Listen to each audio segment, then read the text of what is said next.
Hello everyone. सो आज हम करने वाले हैं बिजनेस इकोनॉमिक्स के क्वेश्चन। एक तरीके से आप समझो सारे टॉपिक्स कवर होंगे इस वीडियो के अंदर। इजीली मैं आपको सारा समझा दूंगा जो भी है इसके अंदर। और एक चीज़ याद रखना, इसमें आपके न्यूमेरिकल्स कॉलेज में कराए होंगे, ठीक है। न्यूमेरिकल भी आ जाते हैं, सो वो देख लेना। क्योंकि इस बार आपका जो सिलेबस है वो थोड़ा चेंज हुआ है, जिसकी वजह से पेपर थोड़े से टफ बन रहे हैं स्टार्टिंग के। क्योंकि होता है 1-2 साल बाद जब थोड़ा नॉर्मल हो जाता है तो पेपर इतने टफ नहीं बनते। बट स्टार्टिंग में अभी थोड़ा नया नया चीज़ें आ रही हैं। वैसे ज़्यादा कुछ है नहीं चेंज, बस वही है पहले जैसा थोड़ा बहुत, बस टॉपिक्स 1-2 एक्स्ट्रा ऐड कर दिए और कुछ नहीं है। तो देख लेना उसी हिसाब से। अगर आपके कॉलेज में न्यूमेरिकल्स कराए हैं सो उनको अच्छे से कर लेना। ज़्यादा न्यूमेरिकल्स कराए हैं सो ये उम्मीद रखना कि थोड़े ज़्यादा न्यूमेरिकल्स आ सकते हैं, 4 या मे बी 5। बट अगर आप थ्योरी अच्छे से करते हो, थ्योरी जो मैं करा रहा हूँ, जो कि मेरी रिस्पॉन्सिबिलिटी, मैं अच्छे से करा दूँगा, सो उससे आप पास तो हो ही जाओगे, ठीक है। बाकी चैनल को सब्सक्राइब कर देना, वीडियो को लाइक कर देना। मेरा बस ये है कि आपको समझ आ जाए टॉपिक्स। ऐसा नहीं होना चाहिए कि आप वहाँ पर जाओ और बैठे रहो कि भाई कौन सा क्या है। आप खुद से बना के लिख लो, थ्योरी आप कर लोगे तो आप पास हो जाओगे। बाकी न्यूमेरिकल्स कराए हैं सो उनको अच्छे से कर लेना, अगर आपके कॉलेज में कराए हैं तो, ठीक है, टीचर्स ने। स्टार्ट करते हैं। सो पहला है इकोनॉमिक प्रॉब्लम। इकोनॉमिक प्रॉब्लम होती क्या है, हमने 11th और 12th में पढ़ी है इकोनॉमिक्स में। स्कारसिटी होती है, ठीक है। Scarcity refers to the situation where resources are limited but human wants are unlimited. हमारी जो ज़रूरतें हैं वो बहुत अनलिमिटेड है, पर रिसोर्सेज जो हैं वो लिमिटेड है। जैसे कि पेट्रोल, ठीक है, कोल, ये सब क्या है, लिमिटेड हैं। ये एक नॉन रीन्यूएबल रिसोर्स है, इसको हम दोबारा लेके नहीं आ सकते। और इसकी ज़रूरत इतनी ज़्यादा है, हमें पेट्रोल कितना ज़्यादा चाहिए। हम ईवी पे क्यों स्विच कर रहे हैं इस टाइम? क्यों? क्योंकि पेट्रोल, कोल, ये सब जो चीज़ें हैं, पेट्रोल जो है वो इतना अब नहीं है। वो धीरे धीरे एक टाइम ऐसा भी आएगा कि वो ख़त्म हो जाएगा। सो हमें ईवी पे स्विच करना पड़ेगा। इसीलिए हम अभी से स्टार्टिंग करके चल रहे हैं। सो यही होता है स्कारसिटी, कि हमारी जो ज़रूरतें हैं वो बहुत ज़्यादा हैं और जो रिसोर्सेज हैं वो बहुत कम हैं, ठीक है, लिमिटेड है एकदम। और हमारी जो नीड्स हैं, वांट्स की बात करें, नीड्स नहीं, वांट्स, ज़रूरतें, वो बहुत ज़्यादा हैं। It is a universal problem, जो कि एक यूनिवर्सल प्रॉब्लम है, हर एक कंट्री में ये फेस होती है, चाहे वो अमीर हो चाहे गरीब हो। Even developed countries face scarcity, example limited time, skilled labour, ये सब। Resources have alternative use which creates the need for allocation. Types of resources. So resources जो होते हैं वो, लैंड एक रिसोर्स है, लेबर, कैपिटल, एंटरप्रेन्योरशिप, सो ये सारे हमारे रिसोर्सेज होते हैं। अनलिमिटेड वांट्स क्या होती हैं? ह्यूमन वांट्स कीप इंक्रीजिंग, हमारी जो ज़रूरतें होती हैं वो बढ़ती रहती है। क्यों? क्योंकि पॉपुलेशन की ग्रोथ बहुत ज़्यादा हो रही है, ऊपर से इनकम बढ़ रही है। जैसे जैसे इनकम बढ़ती है लोगों की, जो लोग कमाना शुरू करते हैं और ज़्यादा, उनकी और ज़्यादा डिमांड करते हैं कि भाई हमें ये गाड़ी चाहिए, वो गाड़ी चाहिए, और सामान चाहिए और नया कुछ चाहिए। ये होता है। फैशन में चेंज आ जाता है, टेक्नोलॉजी में चेंज आ जाता है, उसकी वजह से हमें पेड़ कट करने पड़ते हैं लोगों की ज़रूरतें पूरी करने के लिए, जबकि वो एक दूसरी टेबल से काम चला लेते हैं। बट क्या चाहिए, आप अमीर बन गए सो वो क्या बोलते हैं, हमें तो ऐसी लकड़ी चाहिए जो इस जंगल में मिलती है और इसके पेड़ को उगने में 20 साल लगते हैं, हमें तो ये वाली लकड़ी चाहिए, जितने पैसे चाहिए हम दे देंगे। ठीक है, पैसे तो तुम दे दोगे, बट एक तरीके से तुमने क्या किया, एक रिसोर्स को ख़त्म कर दिया। क्यों? क्योंकि तुम्हारी ज़रूरतें ऐसी हैं। चाहे भले उस डाइनिंग टेबल जो बनेगी उस लकड़ी की, उस पर कोई बैठे ना, ठीक है, पर वांट्स हैं कि भाई हमें तो चाहिए, हमें कुछ नहीं पता, पैसे देंगे वो हो जाएगा काम। सो यही है बस। Meaning of choice. चॉइस क्या होती है? Because of scarcity people must select the most important wants. So scarcity की वजह से हमें सबसे ज़्यादा इम्पॉर्टेंट चीज़ सेलेक्ट करनी होती है। अब जैसे कि आपके पास, आप छोटे होंगे तो आपको कहा कि भाई तुझे साइकिल चाहिए, या तुझे एक रिमोट कंट्रोल कार चाहिए, या जो भी आपको दिया उसमें से भाई 2-3 चीज़ों में क्या चाहिए। सो आप ये देखोगे मुझे सबसे बेस्ट कौन सी लगती है, मुझे सबसे ज़्यादा क्यों, क्योंकि लिमिटेड है, आपको बस एक ही दिलाई जाएगी, ठीक है। और आप उसमें से सबसे इम्पोर्टेंट चूज़ करोगे जो आपके लिए सबसे ज़रूरी है। Choice exist at all level, जैसे कि इंडिविजुअल, कंज्यूमर डिसीजन, फर्म पे भी रहती है कि प्रोडक्शन क्या करना है, कि उन्हें क्या प्रोड्यूस करना चाहिए, ये भी उनकी चॉइस होती है कि सबसे बेस्ट चीज़ क्या प्रोड्यूस कर सकते हैं, कम कॉस्ट में, कम रॉ मटेरियल में क्या कर सकते हैं जिससे कि उनका प्रॉफिट भी अर्न हो जाए। गवर्नमेंट की जो पॉलिसीज़ होती है। अपॉर्चुनिटी कॉस्ट क्या होती है? The cost of the next best alternative forgone, it help in making rational decision. Example भी दूंगा, मैं समझाता हूँ भी। A farmer has land, he can grow wheat और sugarcane, if he chooses wheat sugarcane is the opportunity cost. अब देखो, आपने कहीं पर सोचा कि भाई मैं इन्वेस्ट करता हूँ, ठीक है, और आपने इन्वेस्ट किया ऐसी जगह पे जहाँ पर आपको 10% रिटर्न मिल रहा था, ठीक है। और फिर क्या हुआ कि आपने सोचा, आपने 10% रिटर्न मिल रहा था, लेकिन आपने उससे पहले सोच रहे थे कहीं और इन्वेस्ट करने का, ठीक है, जहाँ पर मे बी आपको 12% 13% मिल रहा हो, या रिस्क की वजह से कि रिस्क बहुत ज़्यादा था तो आपने 10% चूज़ किया, ठीक है। सो वो अपॉर्चुनिटी कॉस्ट हो जाएगा कि आपने 12% की अपॉर्चुनिटी खो के 10% चूज़ किया, ठीक है। सो यही होता है कि बेस्ट अल्टरनेटिव, या फिर ऐसा हुआ आपके साथ कि आपने 10% छोड़ के 12% चूज़ किया, ये भी हो सकता है। अपॉर्चुनिटी कॉस्ट, जो अपॉर्चुनिटी एक तरीके से आपने खो दी, ठीक है, जो मिल सकती थी आपको पर आपने खो दी। क्यों खो दी? क्योंकि आपने कुछ और चूज़ कर लिया उसकी जगह। सो यही होता है अपॉर्चुनिटी कॉस्ट। नेक्स्ट है nature and scope of economics. So economics जो होती है वो एक साइंस भी होती है। साइंस कैसे होती है? इसमें हम सोशल बिहेवियर, सोशल साइंस पढ़ते हैं, डेट स्टडीज़ ह्यूमन बिहेवियर, जो हम ह्यूमन बिहेवियर के बारे में पढ़ते हैं। It follow systematic methods, observation, analysis, conclusion. जैसे कि एक इकोनॉमी के अंदर लोग कितने डिमांड करेंगे, किस चीज़ की ज़्यादा डिमांड है, इस सब को पढ़ना, इसका एनालिसिस करना, कंक्लूजन निकालना, ऑब्जर्वेशन करना, इसको ही सोशल साइंस बोलते हैं, इसको ही इकोनॉमिक्स एज अ साइंस बोलते हैं, ठीक है।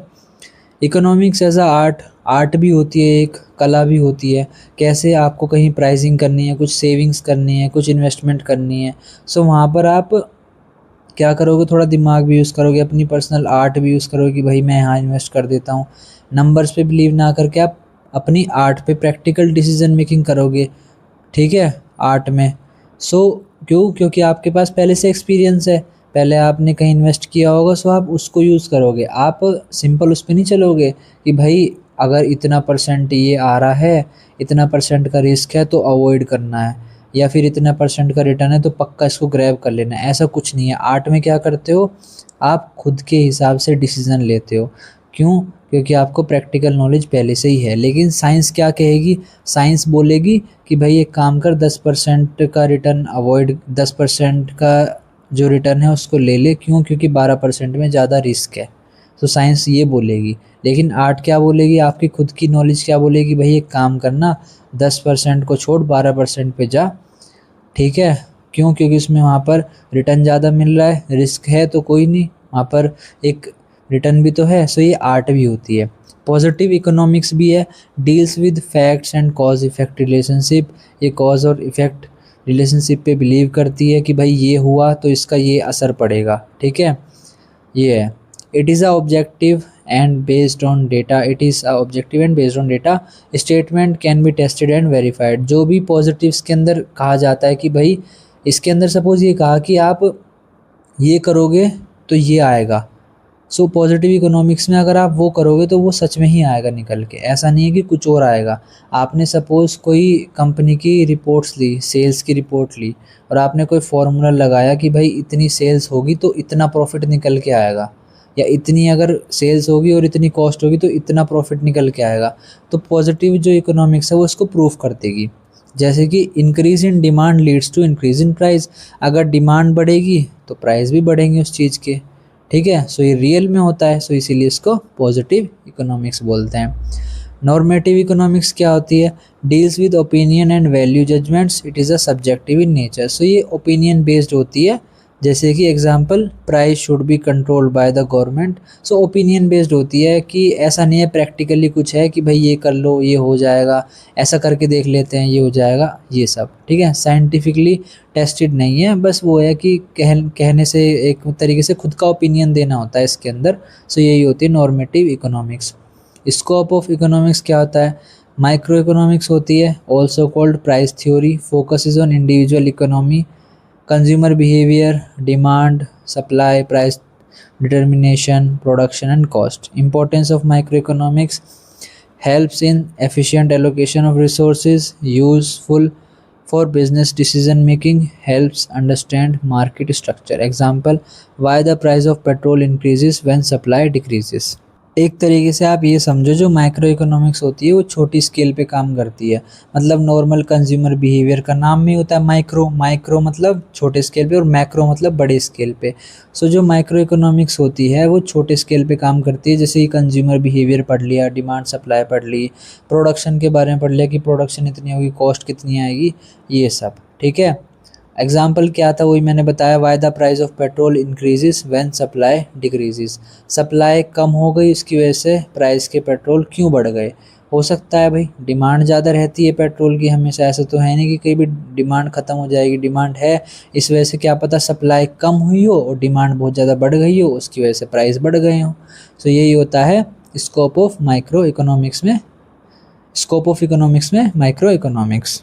नेक्स्ट है मैक्रो इकोनॉमिक्स, यही स्कोप ऑफ इकोनॉमिक्स का पार्ट है।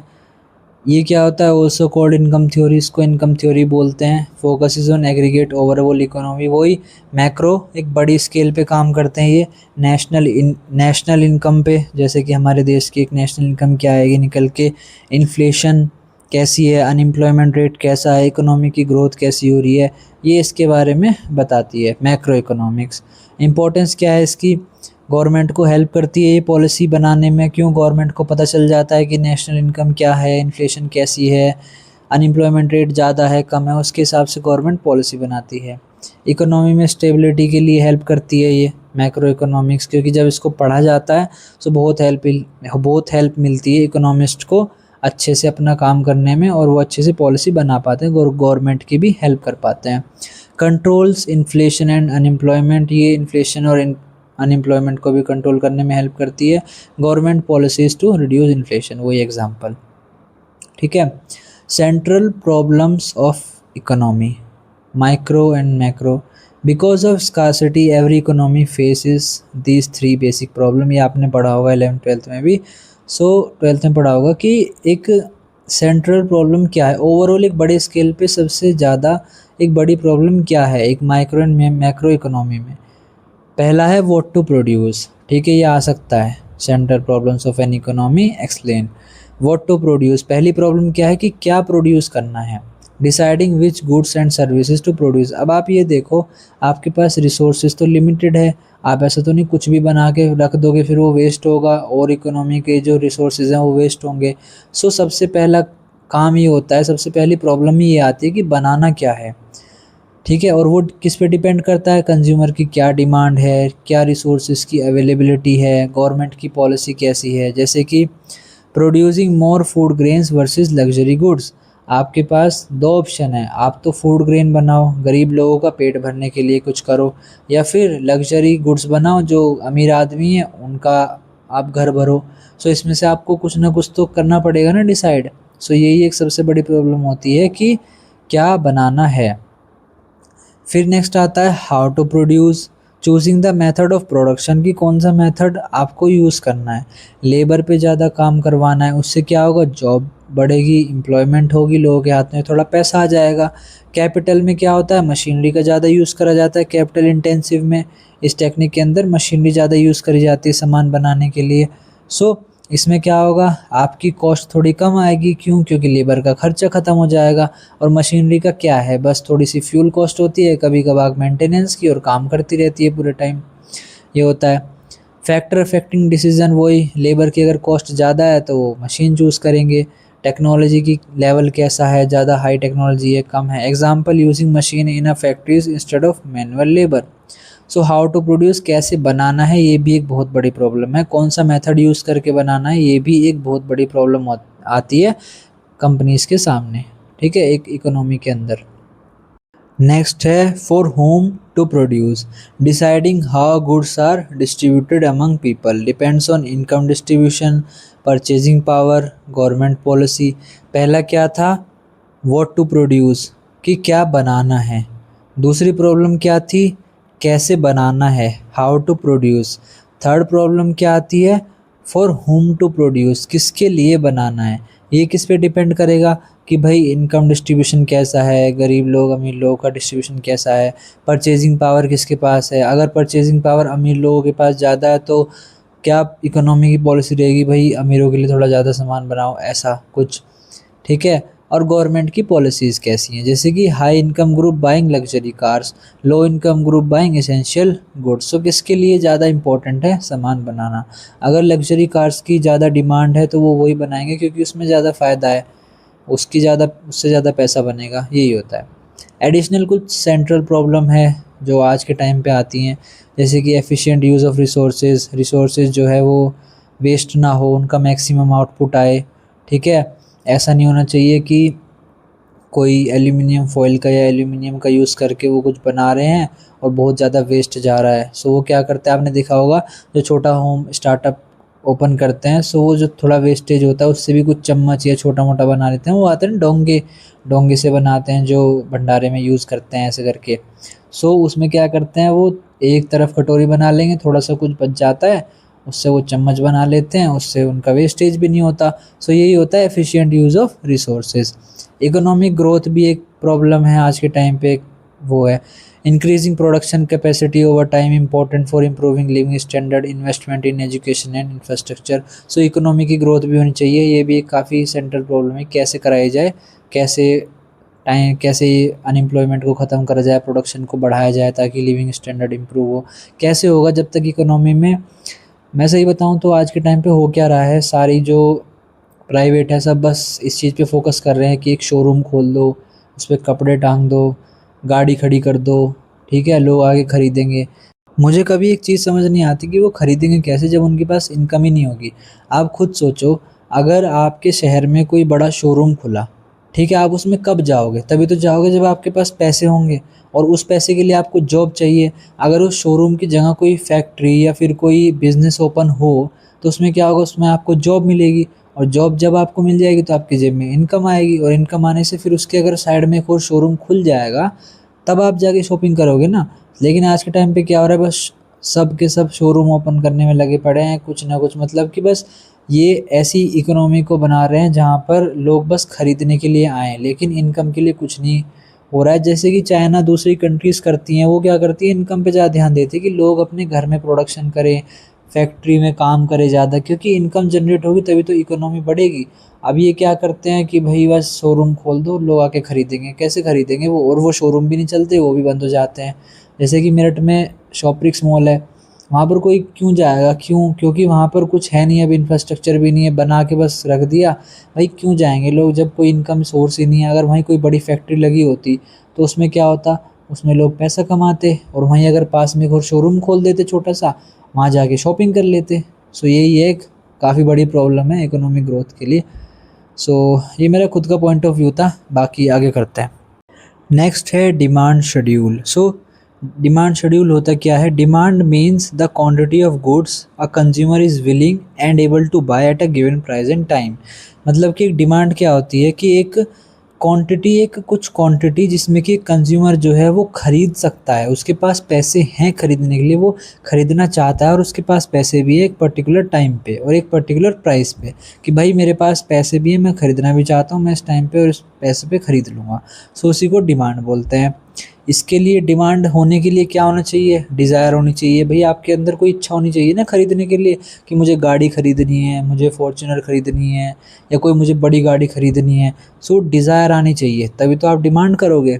और एबिलिटी टू पे होनी चाहिए। भई आपके अंदर एक क्षमता भी तो होनी चाहिए कि आप उसको खरीद पाओ। ये थोड़ा ना कि आपने सोच लिया तो डिमांड हो गई। डिमांड कब होगी?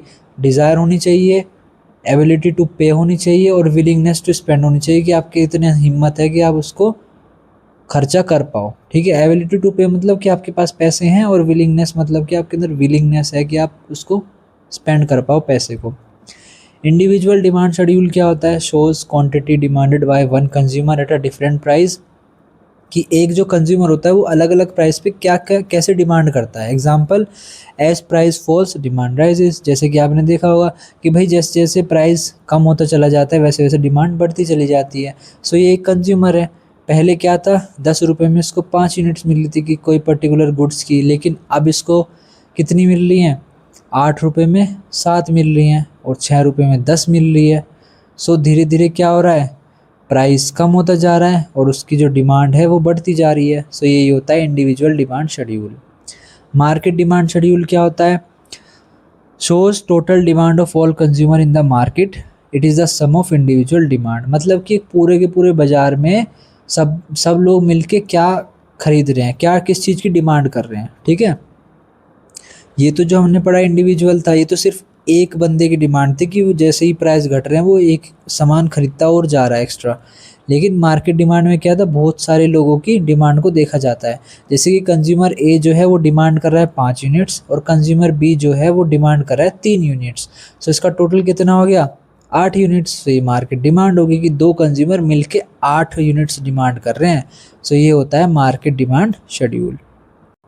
नेक्स्ट है demand curve, graph showing relationship between price and quantity demanded, it is slopes downward left to right. So ये होता है डिमांड कर्व, आपको इमेज में भी दिख रहा होगा, आप ये ड्रॉ करके आ सकते हो, ठीक है। रीज़न क्या होता है, डिमांड कर्व जो होता है, ये क्वेश्चन आ सकता है कि why demand curve slopes downward. So ये क्वेश्चन आ सकता है। सो क्वेश्चन आप इसका क्या लिखोगे, law of demand income effect substitution effect आता है। जैसे कि the demand curve slopes downward from left to right because of the inverse relationship between price and demand. वो ये कि प्राइस बढ़ेंगे तो डिमांड कम होगी और प्राइस घटेंगे तो डिमांड ज़्यादा होगी, इसकी वजह से। ऊपर से लॉ ऑफ डिमांड भी आ जाता है। दूसरा क्या आ जाता है, इनकम इफेक्ट आ जाता है कि भाई इनकम किसकी कितनी है। सब्सटीट्यूशन इफेक्ट आ जाता है कि उसके अलावा भी कोई अगर सब्सटीट्यूट अवेलेबल है उसकी वजह से भी नीचे आ जाता है।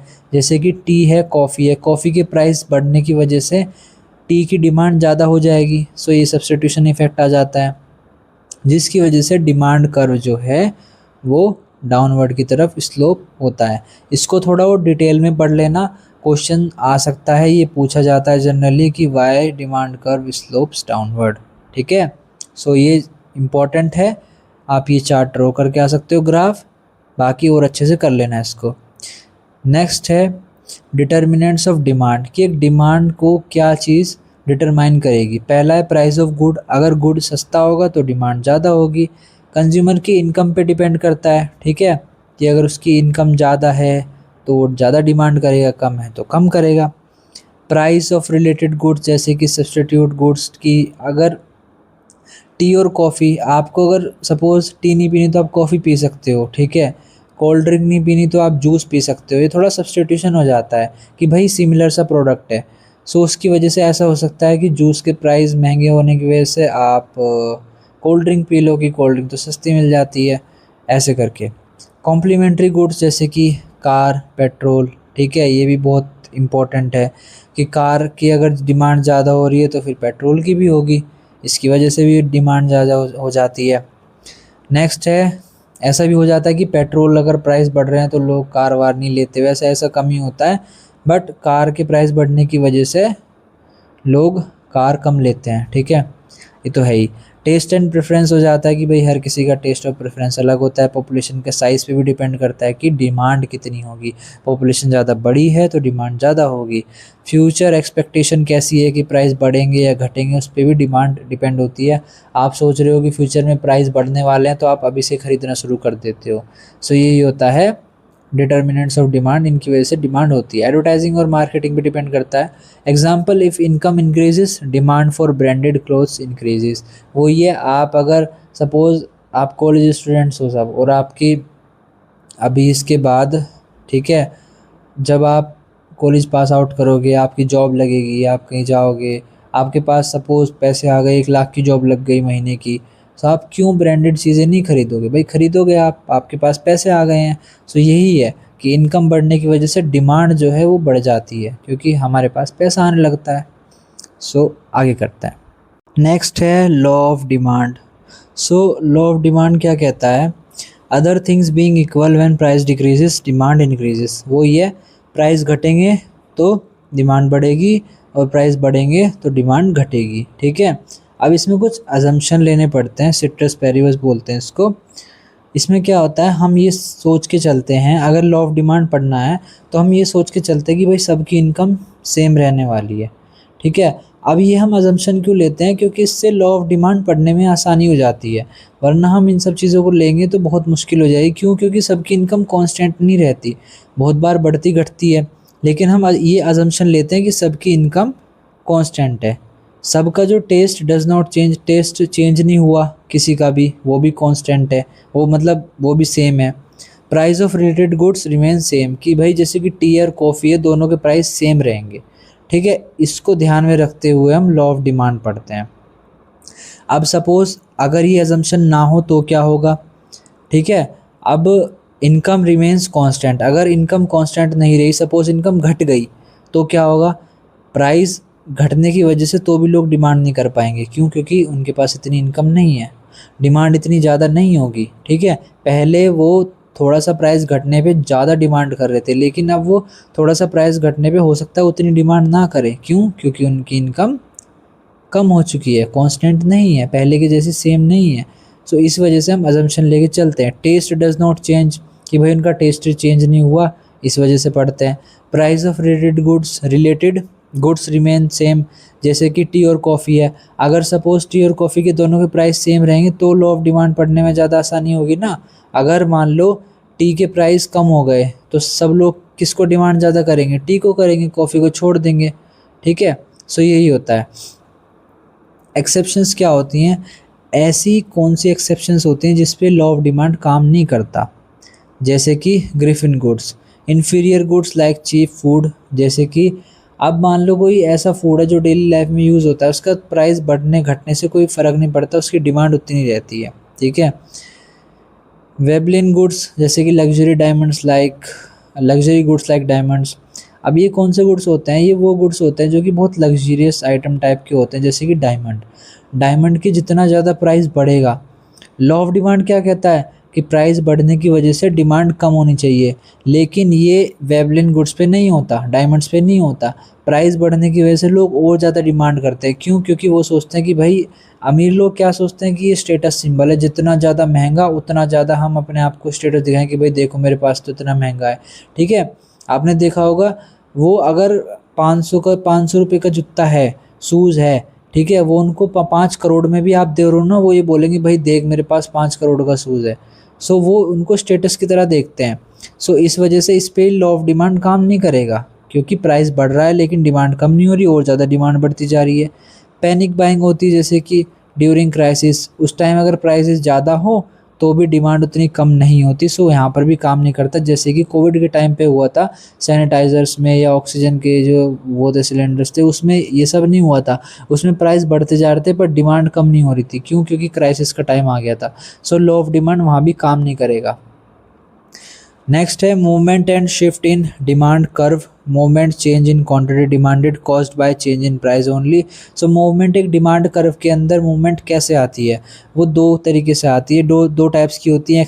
एक्सपेंशन होती है एक तो, और एक होती है कॉन्ट्रैक्शन। एक्सपेंशन में क्या होता है? प्राइस घटने की वजह से डिमांड बढ़ती चली जाती है। और कॉन्ट्रैक्शन में क्या होता है? कॉन्ट्रैक्ट होता है, प्राइस बढ़ता चला जाता है और डिमांड कम होती चली जाती है। सो जो डिमांड कर्व होता है वो थोड़ा कॉन्ट्रैक्ट हो जाता है। एक्सपेंशन में वो और खुलता चला जाता है। क्यों? क्योंकि प्राइस कम हो चुके हैं और डिमांड बढ़ती जा रही है। सो यही होता है movement and shift in demand curve. Next है shift change in demand caused by factor other than prices. Factor की वजह से डिमांड में शिफ्ट आता है। ठीक है, इनकम वो प्राइस को छोड़ के, जैसे कि डिमांड जो है वो बढ़ जाएगी और वो राइट शिफ्ट में हो जाएगा कर्व। कैसे?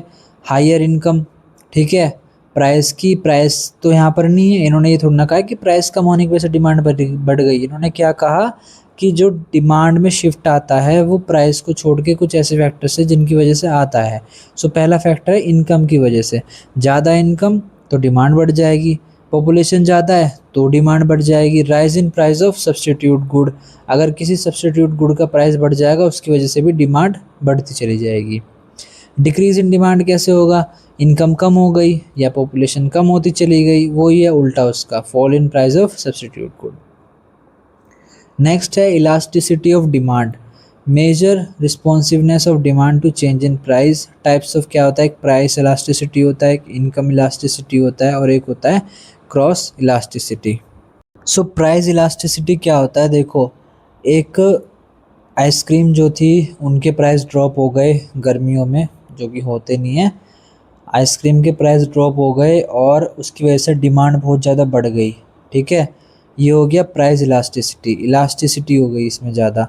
क्यों? क्योंकि प्राइस घटने की वजह से डिमांड बहुत ज़्यादा बढ़ गई, सो प्राइस की वजह से हुआ ये। सेकंड है इनकम इलास्टिसिटी, इनकम इनकम बढ़ गई, उसकी वजह से लोगों ने महंगे गुड्स खरीदना, लग्जरी ब्रांड्स क्लोथ्स खरीदना बाय स्टार्ट करना बाय किया, सो ये हो गया इनकम इलास्टिसिटी। क्रॉस इलास्टिसिटी क्या हो गया? जैसे कि टी थी और कॉफ़ी थी, कॉफ़ी के प्राइस ज़्यादा महंगे हो गए जिसकी वजह से लोगों ने टी को खरीदना, टी को कंज्यूम करना ज़्यादा स्टार्ट कर दिया, ये हो गया क्रॉस इलास्टिसिटी। ठीक है। नेक्स्ट है इलास्टिक डिमांड, मतलब कि छोटे से चेंज के आने की वजह से डिमांड बहुत ज़्यादा बढ़ गई, उसको इलास्टिक डिमांड बोलते हैं। इन इलास्टिक डिमांड किसको बोलते हैं? जिसकी वजह से सिर्फ स्मॉल चेंज होता है। और यूनिटरी इलास्टिक, ये क्या होता है? जिसमें कि सेम रहता है, कुछ भी चेंज नहीं होता। एग्जाम्पल, लग्जरी गुड्स में क्या होता है? इलास्टिक बहुत रहता है। जैसे कि लग्जरी गुड्स के जब प्राइस बढ़ते हैं तो डिमांड और ज़्यादा बढ़ जाती है। क्यों? क्योंकि लोग उसको स्टेटस सिंबल की तरह देखते हैं, जितना ज़्यादा महंगा उतना ज़्यादा हम अमीर दिखेंगे, और सो उसमें इलास्टिक ज़्यादा रहती है। नेसेसिटीज़ जैसे कि सॉल्ट, मेडिसिन, इसमें इलास्टिक रहती है, ज़्यादा चेंज नहीं आता, प्राइस के बढ़ने या घटने की वजह से ज़्यादा चेंज नहीं आता। आप खुद सोचो, मेडिसिन है, मेडिसिन के अगर प्राइस बढ़ गए तो आप क्या खाना बंद कर दोगे और मर जाओगे कि भाई दवाई ज़्यादा महंगी हो रही है, खाते नहीं है, छोड़ो। कैंसर हो रहा है, कोई नहीं कैंसर की दवाई नहीं लेते, या फिर बुखार हो रहा है, क्या करेंगे, ज़्यादा दवाई महंगी मिल रही है, बुखार से मर जाते हैं। ऐसा तो नहीं होता ना, बहुत कम चेंज आता है, लोग थोड़ी सी दूसरी दवाइयों पे थोड़े चीप पे शिफ्ट हो जाते हैं, बट ऐसा नहीं है कि वो खरीदना बंद कर देते हैं या डिमांड बिल्कुल ख़त्म हो जाती है, थोड़ा सा ही चेंज आता है। सॉल्ट में भी ऐसा होता है, हल्का सा 4-5 रुपये महंगा हो गया तो आप नमक खरीदना थोड़ी ना बंद कर दोगे, उसकी वजह से तो खाने में टेस्ट आता है। सो यही होता है इन इलास्टिक। नेक्स्ट है सप्लाई शेड्यूल। सो अभी तक हमने लॉ ऑफ डिमांड के बारे में पढ़ा, अब हम सप्लाई के बारे में पढ़ेंगे। पहले तो डिमांड हो रही थी, अब सप्लाई होगी। ठीक है। Meaning of supply, supply means quantity of goods producer are willing and able to sell, मतलब एट अ डिफरेंट प्राइस। पहले तो क्या था? Willing and able to buy, producer वो, consumer are willing and able to buy at a price at given time, ये था। ठीक है। सप्लाई में क्या हो रहा है? सप्लाई में सेल हो रहा है एट अ डिफरेंट प्राइजेस। ठीक है। इंडिविजुअल सप्लाई क्या होती है? वो एक जो सिंगल प्रोड्यूसर होता है जो सप्लाई करता है eight a different price. Market supply क्या होती है? जैसे कि वो था मार्केट डिमांड में क्या था कि सब के सब लोग मिलके कितनी डिमांड कर रहे हैं, यहाँ पर मार्केट सप्लाई में क्या हो जाएगा? सब के सब लोग मिलके कितनी मार्केट में डिमांड कर रहे हैं। सप्लाई कर्व यहाँ पर क्या होता है? लॉ ऑफ डिमांड में क्या था? डाउनवर्ड स्लोप था। ठीक है। यहाँ पर अपवर्ड स्लोप होगा। Shows relationship between price and quantity supply, slopes down, upward, left to right. Supply के डिटर्मिनेंट्स क्या होते हैं? डिमांड के क्या थे कि भाई लोग इनकम कैसी है, क्या सब्सटीट्यूट है, ये सब। सप्लाई के क्या हो जाएंगे? गुड्स का प्राइस क्या है, वही सेम रहेगा, थोड़ी बहुत चीज़ें सेम रहेगी। प्राइस, गुड्स का प्राइस क्या है, गुड्स अगर ज़्यादा महंगी है, सस्ती हैं। कॉस्ट ऑफ प्रोडक्शन कितना आ रहा है, अगर ज़्यादा आ रहा है तो सप्लाई कम होगी, कम आ रहा है तो ज़्यादा सप्लाई होगी मार्केट में। टेक्नोलॉजी कैसी है, गवर्नमेंट सब्सिडी प्रोवाइड कर रही है कि नहीं कर रही है, अगर कर रही है किसी गुड्स पे तो उसकी सप्लाई ज़्यादा होगी मार्केट के अंदर। नंबर ऑफ़ सेलर्स कितने हैं, फ्यूचर एक्सपेक्टेशंस कितनी हैं, वेदर कंडीशंस कैसी हैं फॉर एग्रीकल्चर, ये सब। Example, improvement in technology increases supply. Law of supply क्या कहता है? Other things being equal when prices increases supply increases, कि प्राइस जैसे ही बढ़ते हैं वैसे ही सप्लाई बढ़ जाती है। Higher prices higher profit, producer supply more, अगर किसी गुड्स के प्राइस ज़्यादा बढ़ते हैं उसकी वजह से वो सप्लाई भी ज़्यादा करेंगे, उससे उनको ज़्यादा प्रॉफिट होगा, इसकी वजह से वो और ज़्यादा सप्लाई करने की सोचेंगे, जिसकी वजह से वो इतना ज़्यादा सप्लाई कर देंगे कि मार्केट में अब सप्लाई ज़्यादा हो जाएगी और डिमांड कम हो जाएगी। उसकी वजह से क्या होगा? मार्केट में जब ज़्यादा सप्लाई हो जाएगी तो लोग उसकी कदर करना बंद करेंगे। आप खुद सोचो ना, अगर सोना, गोल्ड जो है वो सड़कों पे ऐसे पड़ा मिलने लग जाए या तो ना ज़्यादा मिले, लोहे की तरह मिलने लग जाए, तो कोई उसकी डिमांड करेगा, प्राइस उसका 0 रुपये पे आ जाएगा। सो वो ये कि अगर सप्लाई ज़्यादा हो जाएगी तो प्राइस घट जाएंगे और सप्लाई कम होगी तो प्राइस बढ़ जाएंगे। सो यही होता है लॉ ऑफ सप्लाई में। जो कंपनी होती है वो ये सोचती है कि भाई मार्केट में ना बहुत ज़्यादा प्राइस हाई हो रहे हैं इसके, तो हम एक काम करते हैं, बहुत सारे निकालते हैं प्रोडक्ट अपनी कंपनी के, इनको बेचते हैं, बहुत पैसा कमाएंगे। लेकिन फिर क्या होता है, जैसे ही मार्केट में सप्लाई इतनी ज़्यादा हो जाती है, इतनी ज़्यादा हो जाती है, डिमांड अपने आप कम होने लगती है। ठीक है, सो यही होता है, प्राइसेस घट जाते हैं, डिमांड कम नहीं होती, प्राइसेस घट जाते हैं, क्योंकि लोग क्या बोलते हैं, भाई इतना ज़्यादा सामान हम तो किसी से भी खरीद लेंगे, आपसे क्यों खरीदे। उसके बाद कंपटीशन हो जाता है उनके बीच में प्राइस का, तो वो कहता है अरे बहन जी आप एक काम करो, कम प्राइस में ले लो, ऐसे करके। ठीक है, आप खुद सोचो, जब आप कहीं शॉपिंग करने जाते हो, ऐसे समझते हैं एग्जाम्पल की तरह, ठीक है, आप शॉपिंग करने जाते हो, वहाँ पर क्या हुआ, वहाँ पर दुकानदार बहुत सारे सप्लाई करने वाले, सो आप नेगोशिएट कर पाओगे। आप ये सोचो कि आप गए पहले दिन दुकान पे, वहाँ पर एक ही शॉप खुली थी, ठीक है, उसके पास बहुत अच्छी जीन्स थी, बहुत अच्छे कपड़े थे आपके लिए, आपने वो खरीदने का सोचा। उसने क्या कहा, उसके भाव चढ़े हुए थे कि भाई मैं तो अकेला हूँ मार्केट में, यहाँ पर कोई है नहीं और मेरे पास सामान भी अच्छा है, तो प्राइस हाई में बेच रहा था वो। अब अगले दिन क्या हुआ, उसने सोचा कि यार ये तो जीन्स बहुत महंगी बिक रही है, एक काम करता हूँ बहुत सारी जीन्स लेके आता हूँ, और वहीं 4-5 दुकानदारों ने और खोल लिया, वो भी सेम जीन्स लाने लगे, बहुत सारी सप्लाई आ गई मार्केट में। अब वो जो बायर है वो क्या बोलेगा, भाई मैं तेरे से क्यों लूँ, मैं किसी और से कम प्राइस में लूँगा। सो वो नेगोशिएट करते करते प्राइस कम होता चला जाता है, ज़्यादा सप्लाई बढ़ने की वजह से मार्केट में। नेक्स्ट है determination of demand and supply. ठीक है, इक्विलिब्रियम अकर्स व्हेन, कब आएगा, जब डिमांड और सप्लाई बराबर हो जाएंगी। मार्केट में 50 लोग खरीदने वाले हैं और 50 लोग ही बेचने वाले हैं, तो एक इक्वल लेवल पे सामान आ जाएगा कि भाई ना ज़्यादा खरीदने वाले ना ज़्यादा बेचने वाले, तो एक इक्विलिब्रियम हो जाएगा। No excess demand and supply, equilibrium prices at which demand equals to supply, equilibrium quantity bought and sold at equilibrium price. Situation क्या होती है, एक्सेस डिमांड शॉर्टेज, डिमांड जब ज़्यादा होगी, ठीक है, सप्लाई कम होगी, तो प्राइस बढ़ जाएंगे, जो कि मैंने अभी आपको बताया। सप्लाई ज़्यादा होगी और डिमांड कम होगी तो प्राइस घट जाएंगे। अगर demand of product 50 units and supply भी 50 यूनिट है, तो एक इक्विलिब्रियम सिचुएशन आ जाएगी। लेकिन डिमांड अगर ज़्यादा हो गई और उसकी वजह से शॉर्टेज पड़ गई उस सामान की, तो प्राइस बढ़ जाएंगे। यहाँ पर आपकी यूनिट 1 ख़त्म हो जाती है, आप इसको और अच्छे से देख सकते हो। ठीक है, कोई टॉपिक्स रह गए हो, वैसे मैंने सारा कवर करा दिया। यूनिट 1 कंप्लीट हो गई है, अब आगे करते हैं। नेक्स्ट है theory of production. Factor of production क्या होते हैं, these are the resources use to produce goods and services. Main factors कौन से होते हैं, लैंड, लेबर, कैपिटल, एंटरप्रेन्योरशिप, जो कि हमने पहले पढ़े। Example, to make shoes, land चाहिए पहले जहाँ पर फैक्ट्री लगेगी, लेबर चाहिए जो काम करेंगे, मशीन भी चाहिए और एक बिजनेस ओनर भी चाहिए। सो ये होते हैं मेन फैक्टर्स ऑफ प्रोडक्शन। अब प्रोडक्शन फंक्शन क्या होता है, shows relationship between input and output, कि ये इनपुट और आउटपुट के बीच में एक रिलेशन बताता है कि आपने कुछ इतना प्रोडक्शन, इतना रॉ मटेरियल डाला, उसका आउटपुट क्या निकला।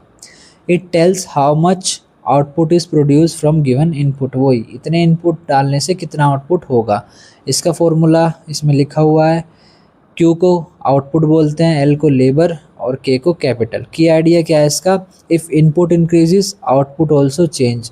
अगर आप इनपुट को बढ़ा दोगे, रॉ मटेरियल ज़्यादा डालोगे, तो आउटपुट भी तो ज़्यादा ही निकलेगा, उसमें भी चेंज आएगा। सो एग्जाम्पल की तरह, more workers more production of goods.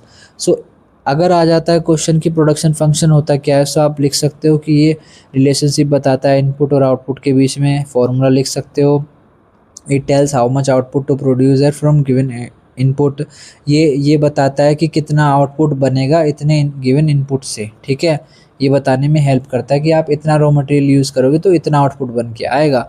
यही होता है प्रोडक्शन फंक्शन। इसको थोड़ा और डिटेल में पढ़ लेना, मैं बस आपको थोड़ा ओवरव्यू दे रहा हूँ कि आपको समझ में आ जाए। बाकी 1-1.5 घंटे में आप खुद सोचो पूरी यूनिट सारी कुछ कवर करा लेना तो बहुत मुश्किल होता है, ऊपर से न्यूमेरिकल्स भी होते हैं, थ्योरी भी होती है। सो मेरा बस यही है कि आपको समझ में आ जाए अच्छे से, आप पेपर में पास हो जाओ, फेल ना हो। सो आगे करते हैं। नेक्स्ट है law of variable proportion, short run law भी बोलते हैं इसको। In short run one factor is variable जो कि लेबर होता है, एंड अदर आर फिक्स्ड। जैसे कि मशीनरी है, ये सब एक फिक्स्ड है। ठीक है, आप खुद सोचो, एक मशीनरी है और वो मशीन आप चला रहे हो, सपोज़, हाँ एक तरीके से समझाता हूँ मैं आपको।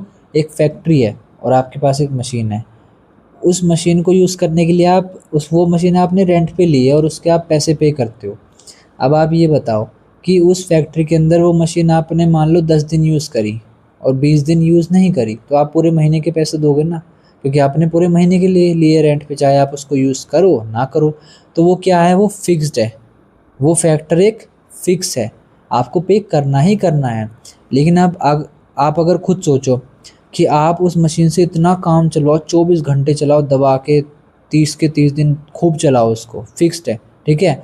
पैसे तो क्योंकि उतने ही जाएंगे, क्यों, क्योंकि रेंट देने वाला ये थोड़ा ना बोलेगा कि भाई तूने दबा के चलाई एकदम खूब भयंकर 24 घंटे चली है मशीन, तो तू ज़्यादा पैसे दे मुझे, ऐसा थोड़ा ना बोलेगा। वो बोलेगा 1 महीने के लिए ली थी तूने रेंट पे, कुछ ख़राब होगा तो वो आप कर दोगे कि भाई मैं ठीक करा के दे दूँगा, बट वो क्या बोलेगा, भाई मुझे तो फिक्स रेंट चाहिए। सो आप खुद सोचो कि आप उससे चाहे 30 लाख कोई प्रोडक्ट बनवा लो, चाहे 10,000 बनवा लो, सामान तो आप पैसे तो उतना ही पे करोगे ना। सो ये फिक्स्ड होता है। लेबर लेकिन वेरिएबल होता है, क्योंकि लेबर पे आप जितना काम कराते हो उतना पे करते हो। सो पहला स्टेज क्या आता है लॉ ऑफ वेरिएबल प्रोपोर्शन में, पहला होता है इंक्रीजिंग रिटर्न। आउटपुट जो होता है वो बढ़ता रहता है इंक्रीजिंग रेट के साथ, better use of fix resources. जैसे कि मैंने आपको बताया, एक मशीनरी है उसको अच्छे से यूज़ करा जा रहा है कम लेबर के साथ, तो वो ज़्यादा प्रोडक्शन करेगी। Adding workers increase production quickly, machine के साथ आप वर्कर्स भी ऐड कर रहे हो तो प्रोडक्शन बढ़ेगा। डिमिनिशिंग रिटर्न में क्या होता है, ये दूसरा स्टेज होता है, output increases but decreasing rate. Most common stage होता है rational, too many worker less efficiency. अब आपने क्या किया, एक ही मशीनरी पे ज़्यादा वर्कर्स काम करने के लिए लगा दिए, ठीक है। इससे क्या होगा, मशीन तो फिक्स्ड कॉस्ट ले रही है, लेकिन वेरिएबल कॉस्ट, लेबर तो मांगेगी ना पैसे, बोल रहे हैं कि भाई हम 10 लोग मिलकर एक मशीनरी पे काम करें, चाहे वो कुछ भी ना करें, पर पैसे तो वो फिर भी लेंगे। इसकी वजह से एफिशिएंसी बहुत कम हो जाती है। नेगेटिव रिटर्न हो जाते हैं लास्ट में स्टेज 3 पे, जो कि output start decreasing over use of resources. जैसे कि too many workers in a small factory crowding. आप खुद सोचो, एक खेत है, उस खेत में सपोज 50 बीघे का खेत है, ठीक है, 50 बीघे की एक ज़मीन है। सो वहाँ पर वर्कर्स काम कर रहे हैं, और मुझे इतना अंदाज़ा नहीं है, जो फार्मर्स हैं उन्हें पता होगा कितनी लेबर लगती है। अब सपोज़ वहाँ पर 5 लोग मिलके काम कर सकते हैं आराम से, ठीक है, या फिर 6 लोग कर सकते हैं। अब वहीं आप 20 लोगों को लगा दोगे, वो काम भी उतना नहीं करेंगे, ठीक है। जो काम 5 लोग कर देंगे, वो 20 लोग, कोई चाय पिएगा, ठीक है, कोई जाके बीड़ी पिएगा, ये सब करेगा। सो उससे क्या होगा, उससे टाइम का भी वेस्टेज होगा, पैसे का भी वेस्टेज होगा, और आउटपुट भी इतना अच्छा नहीं आएगा। लेकिन वहीं अगर आप 5 लोगों पे अच्छे से काम करवाओगे, उनको सही पैसे दोगे, तो वो काम पूरा करके देंगे अच्छे से। सो यही होता है थर्ड स्टेज में, जब बहुत ज़्यादा लोग काम पे लग जाते हैं, वो कुछ काम करते नहीं है, बस क्राउड होता है। सो इसकी वजह से कंपनी का बहुत ज़्यादा वेस्टेज होता है, और जो रिटर्न्स होते हैं वो कमाने लगते हैं। क्यों, क्योंकि उनके खर्चे बढ़ जाते हैं, उनकी लेबर कॉस्ट बढ़ जाती है। मशीन तो फिक्स है, मशीन तो बोलेगी कि भाई मेरे पे तो चाहे 50 लोगों पे काम करवा लो, मैं तो मेरा तो रेंट उतना ही जाएगा, चाहे एक पे करवा लो फिर भी रेंट उतना ही जाएगा। सो यही होता है लॉ ऑफ वेरिएबल प्रोपोर्शन की, जैसे ही आप इनपुट को चेंज करते हो, आउटपुट भी अपने आप चेंज हो जाता है। The law explain how output changes when we increase one input, कि एक इनपुट के चेंज करने से आउटपुट कैसे चेंज हो जाता है। और ये इसके 3 स्टेज होते हैं, ये आप लिख के आ सकते हो। नेक्स्ट है returns to scale long run. So पहले हमने पढ़ा लॉ ऑफ वेरिएबल प्रोपोर्शन, जो कि शॉर्ट रन लॉ था, अब ये लॉन्ग रन है।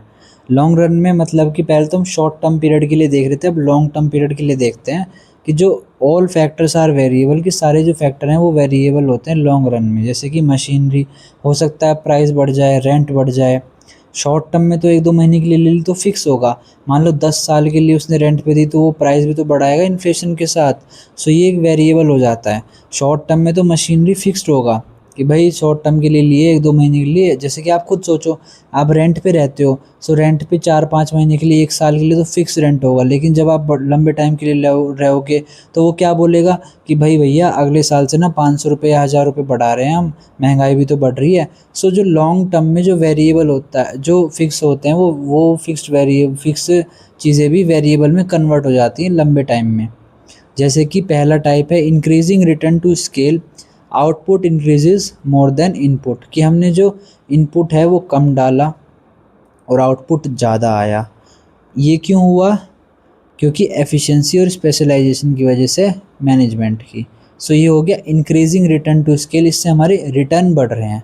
कांस्टेंट रिटर्न टू स्केल क्या होता है, output increases in same proportion as input. आपने 10 रॉ मटेरियल डाला और 10 ही आउटपुट निकला, सो वो कांस्टेंट रिटर्न है, वो कांस्टेंट मिल रहा है।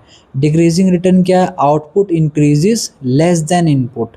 ठीक है, आपने इनपुट तो डाला 100 लेकिन आउटपुट बस बढ़ा 60 से। ठीक है, सो ये डिक्रीजिंग रिटर्न टू स्केल हो गया ड्यू टू मैनेजमेंट प्रॉब्लम, यही होता है। प्रोड्यूसर इक्विलिब्रियम क्या होता है, situation where producers get maximum profit और मिनिमम कॉस्ट। एक ऐसी सिचुएशन जहाँ पर या तो मैक्सिमम प्रॉफिट मिलेगा या मिनिमम कॉस्ट आएगी, उसको बोलते हैं condition M C equals to M R. M C क्या होता है, marginal cost equals to marginal revenue, meaning profit is maximum when cost of production producing one more unit equals to revenue from that unit. ठीक है, profit कब maximum होगा, जब उसका revenue सही आएगा उसकी कॉस्ट के हिसाब से, कॉस्ट से ज़्यादा। ठीक है, सो यही होता है प्रोड्यूसर इक्विलिब्रियम, या तो प्रॉफिट ज़्यादा हो या कॉस्ट कम हो, इसी को बोलते हैं producer equilibrium, M C equals to M R. Next है theory of cost, short run and long run. तो जैसे कि मैंने आपको बताया था, शॉर्ट रन में जो मशीनरी है वो फिक्स्ड कॉस्ट की है, लेकिन वहीं अगर आप उसको लंबे टाइम के लिए रेंट पे लोगे तो रेंट का प्राइस भी चेंज होगा, तो उसकी जो कॉस्ट है वो वेरिएबल हो जाएगी फिर। जैसे कि cost are divided into fixed and variable short run में। लॉन्ग रन में क्या होता है, ऑल सारे के सारे फैक्टर्स जो होते हैं वो वेरिएबल ही होते हैं। Firm can change scale of production, long run में फर्म जो होती है वो प्रोडक्शन के स्केल को बढ़ा या घटा सकती है, लेकिन शॉर्ट टर्म में ऐसा नहीं कर सकती वो। टाइप्स ऑफ कॉस्ट कौन कौन सी होती हैं, एक होती है total cost, total cost of production equals to T C equals to T F C plus T V C.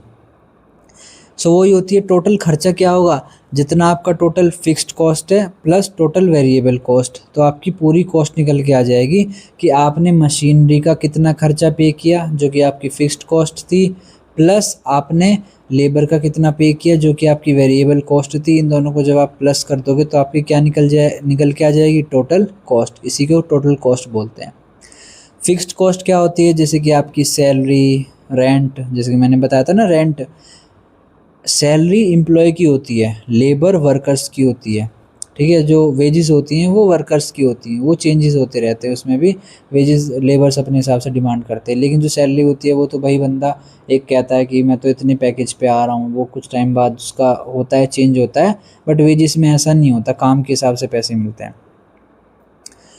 Does not change with output, fixed cost जो होती है वो आउटपुट के साथ चेंज नहीं होती, आउटपुट चाहे कितना ही आए, चाहे आप 5 लाख के गुड्स बनाओ चाहे आप 1 लाख के बनाओ, कॉस्ट जो है वो फिक्स ही रहेगी, मशीनरी का जो रेंट है उतना ही जाएगा।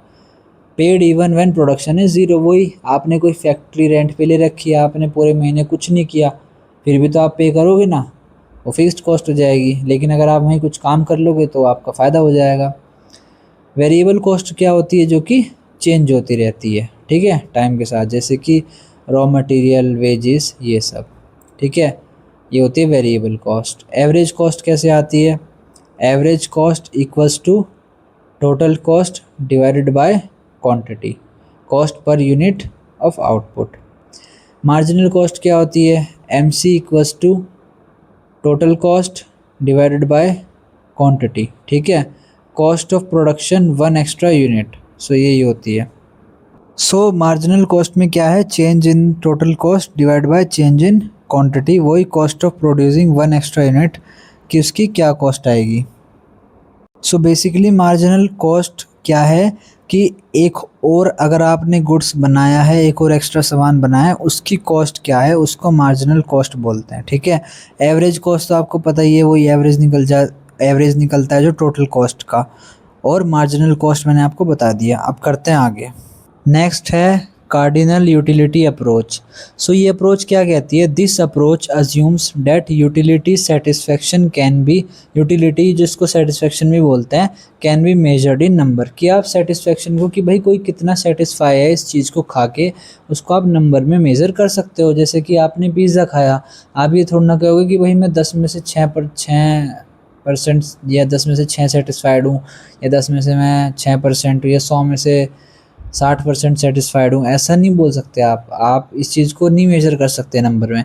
बट कार्डिनल यूटिलिटी अप्रोच कहती है कि हम इसको मेज़र कर सकते हैं नंबर्स में। कैसे, utility is measured in imaginary units, जैसे कि इमेजिनरी यूनिट्स में इसको मेज़र करते हैं, called utils. It is a traditional theory of consumer behaviour, जैसे कि law of diminishing marginal utility आता है इसमें। ये क्या बताता है?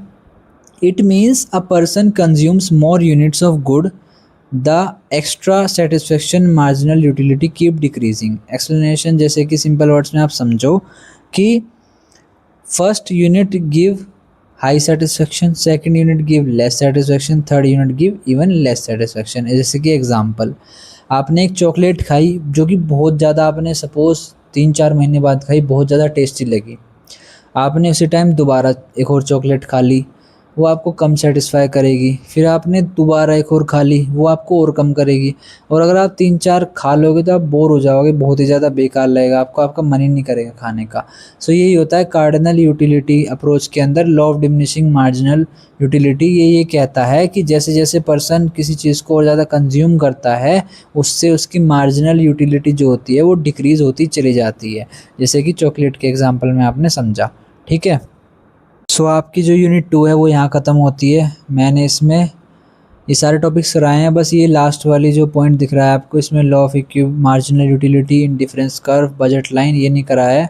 और कंज्यूमर इक्विलिब्रियम ये देख लेना, अच्छे से कर लेना। ठीक है, बाकी आगे करते हैं। सो अब करते हैं unit 3, concept of market. Market क्या होता है? मार्केट एक ऐसी प्लेस होती है, एक ऐसा सिस्टम होता है जहाँ पर बायर और सेलर इंटरेक्ट करते हैं, गुड्स को खरीदते हैं और बेचते हैं, और सर्विसेज को। It does not always mean a physical place like shop. वो ऑनलाइन भी हो सकती है कि ऑनलाइन आप गए, आपने कोई सामान मंगाया, वहाँ भी बायर और सेलर प्रेजेंट रहते हैं। The main purpose of market is price determination through demand and supply. वही कि एक मार्केट का होना क्यों ज़रूरी है, कि भाई कितने खरीदार हैं, कितने बेचने वाले हैं, इससे पता चल जाता है कि उसका प्राइस क्या तय होगा। ठीक है, इसलिए मार्केट इंपॉर्टेंट होता है काफ़ी। फीचर क्या होते हैं मार्केट के? प्रेजेंस ऑफ वही बायर और सेलर रहता है, गुड्स का एक्सचेंज होता है, प्राइस डिटर्मिनेशन में हेल्प करता है, freedom of entry and exit in some markets. आगे करते हैं कौन से में फ्रीडम होती है। So freedom in entry and exit मतलब कुछ ऐसे मार्केट्स होते हैं जहाँ पे एंटर कर सकते हो, कुछ ऐसे होते हैं जहाँ आप नहीं कर सकते। जैसे कि मैं अभी आगे आपको एग्जांपल दूंगा। एग्जाम्पल, वेजिटेबल मार्केट, वहाँ आप आराम से एंटर कर सकते हो, उस बिज़नेस से आप आराम से बाहर भी निकल सकते हो। स्टॉक मार्केट हो गया, ऑनलाइन प्लेटफॉर्म लाइक अमेज़ॉन। ये भी मेन फॉर्म ऑफ मार्केट क्या होती है, ये बहुत इंपॉर्टेंट है। ये आ सकता है परफेक्ट कंपटीशन, मोनोपोली, ओलिगोपोली। ठीक है, बहुत इंपॉर्टेंट है, इसको अच्छे से करना। और ये आपकी ज़्यादा बड़ी भी नहीं है यूनिट 3, ज़्यादा कॉन्सेप्ट नहीं है, बस यही है इसमें main important. Main form of market कौन सी होती है? पहला होता है परफेक्ट कंपटीशन, जहाँ पर बहुत सारे बायर और बहुत सारे सेलर्स होते हैं। ठीक है, होमोजीनियस, सेम प्रोडक्ट होते हैं, मतलब कि ऐसा नहीं होता किसी के पास एक अलग से ही कोई टेक्नोलॉजी है, सबके पास सेम प्रोडक्ट होते हैं। इसी की वजह से मार्केट में बायर और सेलर बहुत ज़्यादा होते हैं। फ्री एंट्री एग्जिट है, आराम से कोई भी इस बिज़नेस में जा सकता है, आराम से इस बिज़नेस से बाहर आ सकता है। Perfect knowledge of market, example, agriculture products like wheat. Wheat आप बेचते हो, ठीक है, आप आराम से इस बिज़नेस में जा सकते हो बेचने के लिए, आटा, गेहूँ, ये जो भी है, आप इससे आराम से बाहर आ भी सकते हो। ठीक है, और बहुत सारे लोग होते हैं वीट बेचने वाले, ऐसा तो नहीं कि सिर्फ एक ही है, ऐसा कुछ नहीं है, बहुत सारे लोग होते हैं। सो यही होता है परफेक्ट कंपटीशन मार्केट। दूसरा होता है मोनोपोली। मोनोपोली में क्या होता है? सिर्फ एक सिंगल सेलर होता है, वहाँ पर कोई क्लोज सब्स्टिट्यूट नहीं होता, और हाई कंट्रोल रहता है प्राइस के ऊपर उस सिंगल बंदे का। जैसे कि गवर्नमेंट रेलवे, आप खुद सोचो, रेलवे जो इंडियन रेलवे है ये गवर्नमेंट कंट्रोल करती है। ठीक है, कोई और देखा है आपने? जैसे कि रिलायंस रेलवे, टाटा रेलवे, कुछ नहीं है, गवर्नमेंट इंडियन रेलवे है। ठीक है, सो गवर्नमेंट कंट्रोल करती है। क्या कोई और अपनी ट्रेन लाके खड़ी कर सकता है? नहीं कर सकता, गवर्नमेंट ने मना किया है। सो मोनोपोली है इनकी, ये अपने हिसाब से अगर इन्होंने चाहा ट्रेन के प्राइस बढ़ाने के लिए तो ये बढ़ा देंगे, कोई कुछ नहीं कर सकता। जाओ जाओ, नहीं जाओ तो अपना घर बैठो। सो मोनोपोली मार्केट वो होता है जहाँ पर आप एंटर नहीं कर सकते। ठीक है, इजी एंट्री नहीं है आपकी, और एग्ज़िट का तो कुछ है ही नहीं फिर। और मोनोपोली है, सिंगल एक सेलर होता है, उसी के पास सारा प्राइस का कंट्रोल रहता है, और कोई क्लोज सब्स्टिट्यूट भी नहीं रहता उसका कि बहुत ज़्यादा क्लोज। आप खुद सोचो, एक ट्रेन का सबसे क्लोज सब्स्टिट्यूट क्या होगा? मेट्रो आप बोले तो ट्रेन तो बहुत लंबी लंबी जाती है, मेट्रो तो एक पर्टिकुलर सिटी एरिया में फैली रहती है, ठीक है।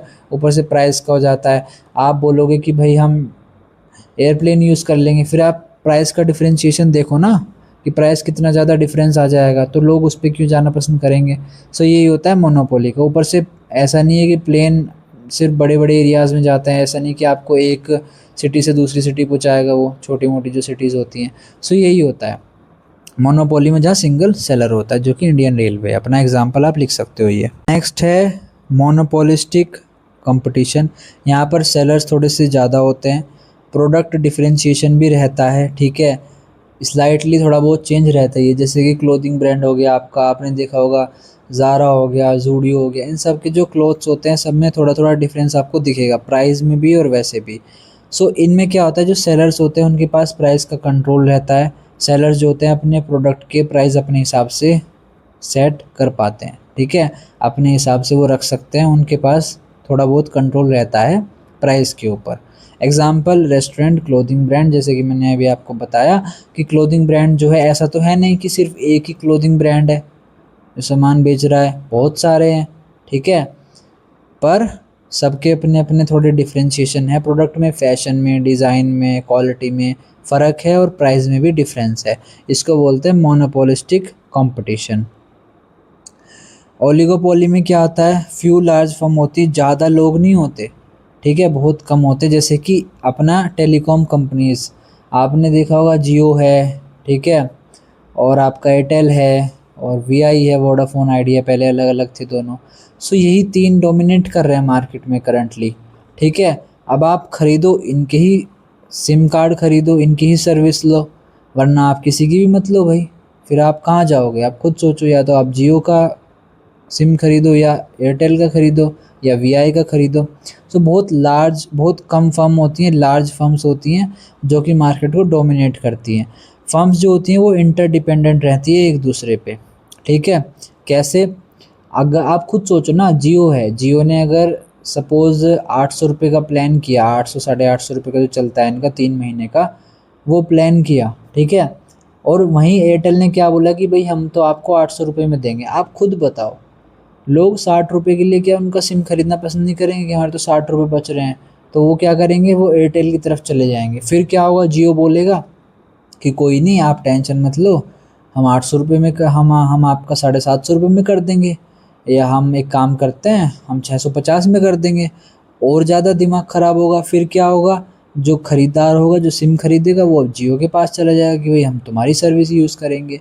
इससे क्या होता है, कंपटीशन बहुत ज़्यादा बढ़ जाता है, प्राइस की वजह से कंपनी अपने आप को ख़त्म करती चली जाती है। क्यों, हम कम में करेंगे, हम कम में प्रोवाइड करवाएंगे, इसके चक्कर में दोनों कोई भी कुछ कमा नहीं पाता, ठीक है, बस कम में रह जाते हैं। सो ओलिगोपोली में क्या होता है, फर्म जो होती है वो इंटरडिपेंडेंट होती है एक दूसरे पे। भाई एक दूसरे पे प्राइस ऐसे बढ़ा घटा नहीं सकती, आपस में निर्भर करती हैं, साथ में मिलकर थोड़ा काम करती हैं ये। हाई कंपटीशन रहता है और लिमिटेड सेलर्स रहते हैं, कोई भी इजीली एग्जिट एंट्री नहीं कर सकता, ठीक है। एंट्री भी आप आराम से नहीं कर सकते इस मार्केट के अंदर। आप खुद सोचो, कौन सोचेगा कि कितनी बड़ी, इतने बड़े 3 मार्केट में डोमिनेटिंग कंपनी हैं। अभी तो करंटली जियो ज़्यादा है, जियो एयरटेल। आप खुद सोचो, कोई कैसे सोचेगा कि भाई हम आके एक और कंपनी खड़ी करते हैं टेलीकॉम की, नहीं सोच सकता कोई भी। बहुत बड़ा मार्केट है और बहुत डोमिनेटिंग है, हर कोई इजीली एंटर नहीं कर सकता ओलिगोपोली में। सो यही होता है ओलिगोपोली। प्राइस एंड आउटपुट कैसा आता है, ठीक है, प्राइस क्या रहता है अंडर परफेक्ट कंपटीशन, ये भी बहुत इंपॉर्टेंट है कि परफेक्ट कंपटीशन में प्राइस कौन डिसाइड करेगा, क्या रहेगा। Under perfect competition firm is a price taker, ठीक है, can not control price it is determined by demand and supply. वही परफेक्ट कंपटीशन के अंदर बहुत सारे बायर हैं, बहुत सारे सेलर हैं। सो कंपनी के हाथों में, फर्म के हाथ में नहीं होता कि प्राइस क्या रखा जाए, मार्केट डिसाइड करता है कि क्या प्राइस होगा उस गुड्स एंड सर्विसेज का। आपने देखा होगा जो सब्जी होती हैं ये किस पे डिपेंड करती है, डिमांड और सप्लाई पे। भाई किसी की सप्लाई ज़्यादा हो गई, ये बीच में हुआ था ना, ऑनियन का हुआ था, प्याज का जो हुआ था, 180 200 300 रुपये किलो, बहुत सारी रील भी बनी थी उसके ऊपर, वो दूल्हे को पहना रहे हैं, ठीक है, प्याज की माला पहना रहे हैं, बहुत सारी मीम भी बनी थी। सो यही था, उसमें क्या हुआ था, उस टाइम पे सप्लाई कम हो गई थी, डिमांड ज़्यादा थी। सो सप्लाई और डिमांड ने क्या डिसाइड किया, प्राइस डिसाइड किया। सो यहाँ पर फर्म जो होती है वो खुद प्राइस तय नहीं करती, वो प्राइस मार्केट तय करता है, और वो मार्केट कैसे तय करता है? डिमांड और सप्लाई की वजह से। मोनोपोली में क्या होता है? मोनोपोली में आपने देखा होगा सिंगल एक कंपनी काम करती है, जो कि हमारी इंडियन रेलवे एक सबसे बढ़िया एग्जांपल। वो प्राइस मेकर होती है, वो डिसाइड करेगी कि भाई हमें प्राइस क्या रखना है। Control both price and output, price पे और आउटपुट पे दोनों पे कंट्रोल रहता है उसका। हायर प्रॉफिट रहते हैं, क्यों? क्योंकि वो ये कोई कंपटीशन नहीं है, ठीक है, और रिस्ट्रिक्टेड आउटपुट है और हायर प्राइसेस हैं, अपने हिसाब से वो प्राइस डिसाइड कर सकती है। मोनोपोलिस्टिक, अंडर मोनोपोलिस्टिक कंपटीशन में क्या होता होगा? Firm sell different product, some control over price. So वो ये कि यहाँ पर थोड़ा बहुत कंट्रोल रहता है प्राइस के ऊपर, कि भाई थोड़ा सा तुम ये डिसाइड कर लो, थोड़ा सा हम ये कर लेते हैं, थोड़ा बहुत कंट्रोल रखते हैं प्राइस के, कि भाई एक कंपनी 1200 में बेच रही है, हम 1300 में बेच लेते हैं, 1400 में बेच लेते हैं, 1500 में बेच लेते हैं अपना सामान, ज़्यादा कुछ नहीं जाता, ठीक है। लॉन्ग रन में क्या रहता है? यहाँ पर नॉर्मल प्रॉफिट्स रहते हैं। की पॉइंट्स क्या हैं इसके? एडवर्टाइजिंग बहुत बड़ा रोल प्ले करती है, बहुत ज़्यादा सेलर्स रहते हैं। एडवर्टाइजिंग अगर ज़्यादा होगी, इनकी कंपनी के अपने प्रोडक्ट की ज़्यादा एडवर्टाइज करेंगे तो ज़्यादा सेल होने के चांसेस रहते हैं, ठीक है। अंडर ओलिगोपोली में क्या है? बहुत वो ये कम फर्म होती हैं, डोमिनेट करती है मार्केट को, एक दूसरे के डिसीजन पे बहुत डिपेंड रहती है। जैसे कि मैंने आपको एग्जांपल दिया था ना, कि अगर उन्होंने प्राइस के सेम एयरलाइंस के साथ हुआ था, एयरलाइंस का बिजनेस भी ऐसा ही है, वो भी एक ओलिगोपोली बिजनेस है। अगर किसी, आप खुद सोचो, किसी एयरलाइन ने ये कहा कि भाई हम आपको 5,000 रुपये में गोवा पहुँचा देंगे, दूसरी एयरलाइन ने बोला हम तो 3,000 में पहुँचा देंगे, फिर वो पहले वाली क्या बोली? हम तो 2,000 में पहुँचा देंगे। वो अपने ऊपर लॉस लेना स्टार्ट कर देगी, इसकी वजह से किसी का प्रॉफिट नहीं होगा, सब लॉस में ख़त्म हो जाएंगी। इसी वजह से किंगफिशर गई थी, ठीक है, जो कंपनी थी उसकी, एयरलाइंस की। Under oligopoly few firms dominate, firm depend on each other. Decision features क्या होते हैं? प्राइस बहुत रिजिड रहते हैं, प्राइस चेंज नहीं होता है आसानी से, और king demand curve concept. Possibility of collision, वही MC=MR but affected by rival action, rivals के एक्शन के ऊपर डिपेंड करता है कि क्या इनका मार्जिनल कॉस्ट आएगा, क्या मार्जिनल रेवेन्यू आएगा। अगर राइवल्स ने अच्छा प्राइस रखा, सब ने साथ में मिलकर काम किया, तो MC=MR हो जाएगा, जो कि इक्विलिब्रियम हो जाएगा और ये सही पैसा कमा लेंगे। अब सपोज़ ये क्वेश्चन 15 नंबर में आ गया, आप क्या लिखोगे? पहले सब लिख देना कि होते क्या हैं, उसके बाद ये लिख देना कौन किस में प्राइस डिसाइड करता है, उसके बाद चाहे तो एक पेज पे चार्ट सा बना देना छोटा सा। ये मैंने आपके लिए बनाया कि परफेक्ट कंपटीशन में क्या होता है, मोनोपोली में क्या होता है, मोनोपोलिस्टिक में क्या होता है, ओलिगोपोली में क्या होता है। प्रोडक्ट जो रहता है सेम, यूनिक, डिफरेंट, सिमिलर, देख लेना आप। यूनिट 3 जो है ये आपके नीचे यही टॉपिक्स थे, इसके अंदर ज़्यादा बड़ी यूनिट नहीं है।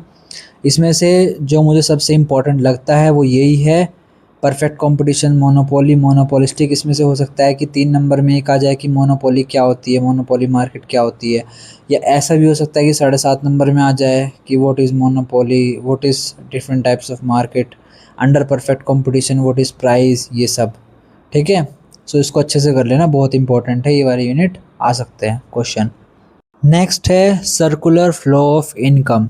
इस चार्ट को ध्यान से देख लेना, ये आप बना के आ सकते हो, थोड़े अलग भी चार्ट होते हैं। अगर क्वेश्चन आ जाता है what is circular flow of income, जो कि आ सकता है, बहुत इंपॉर्टेंट है ये वाली यूनिट भी, और ये एक इम्पॉर्टेंट टॉपिक है। सो सर्कुलर फ्लो ऑफ इनकम क्या होता है? It shows the continuous flow of money, goods and services in an economy. There are mainly two sectors, household, consumer and producer. Two sector model कैसा है? ये basic सा है। Household provide factor of production, जैसे कि हम लोग हैं, हम क्या करते हैं? हम लेबर का काम करेंगे, हम एम्प्लॉयज़ का काम करेंगे, ठीक है। हम क्या करेंगे? फैक्टर ऑफ प्रोडक्शन क्या करेंगे? प्रोवाइड करेंगे। फर्म जो होगी वो हमें क्या देगी? वेजेस, ठीक है, प्रॉफिट, रेंट, सैलरी, जो भी हाउस होल्ड को वो देगी। उसके बाद फिर हाउस होल्ड क्या करेंगे? उसी पैसे को दोबारा कंपनी का सामान खरीदने के लिए इस्तेमाल करेंगे। इससे क्या होगा?